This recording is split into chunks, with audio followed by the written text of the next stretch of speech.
करते हैं question number 13। जैसे हमने 12 किया था इसी तरह हमारे पास सेम 13 है।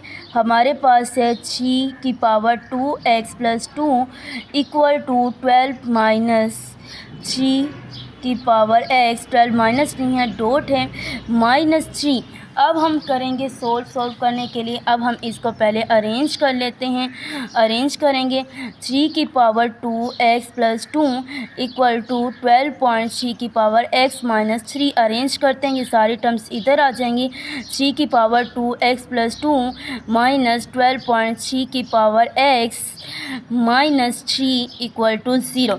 अब हम इसको वैसे ही लिख लेते हैं। 3 की पावर 2x + 2 को अब हम इस तरह से लिख सकते हैं। 3 की पावर 2x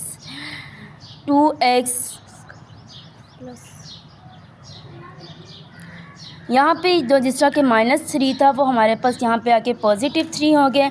अब हम यहाँ पे सोल्व कर रहे थे 3 की पावर 2x + 2 को। 3 की पावर 2x + 2 को हम लिख सकते हैं 3 की पावर 2x × 3 की पावर 2।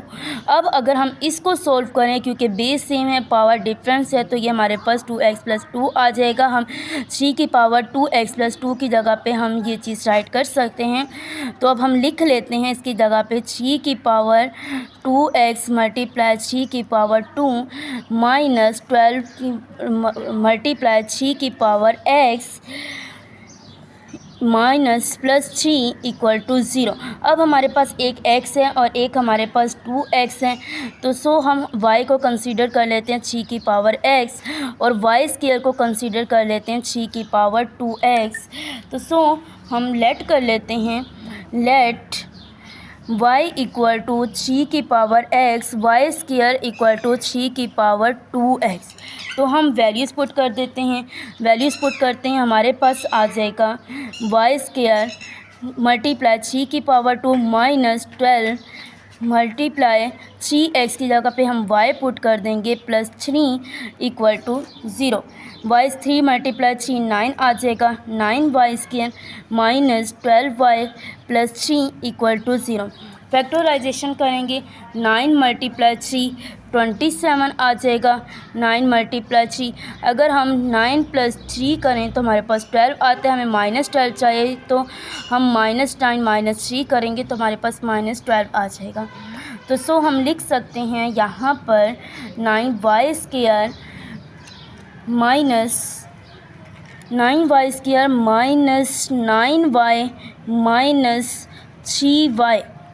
-3y हम यहाँ पे लिख सकते हैं, या फिर हम इसको एक और मेथड से भी कर सकते हैं।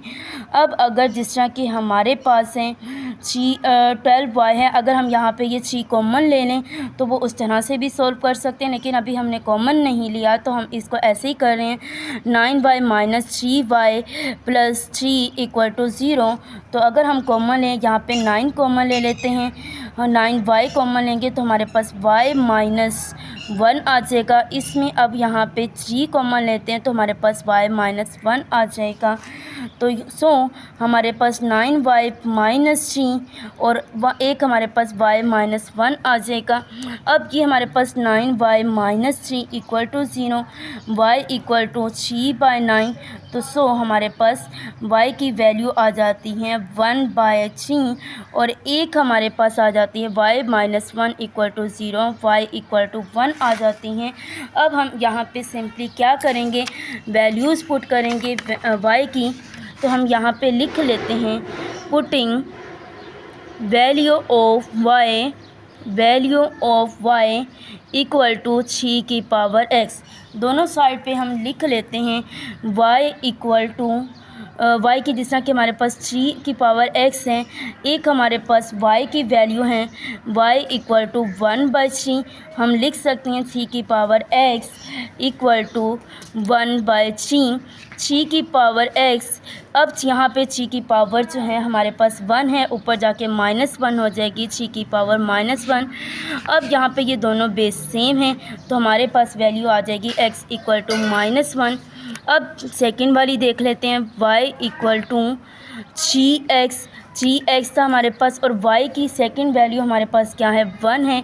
3 की पावर x इक्वल टू 1।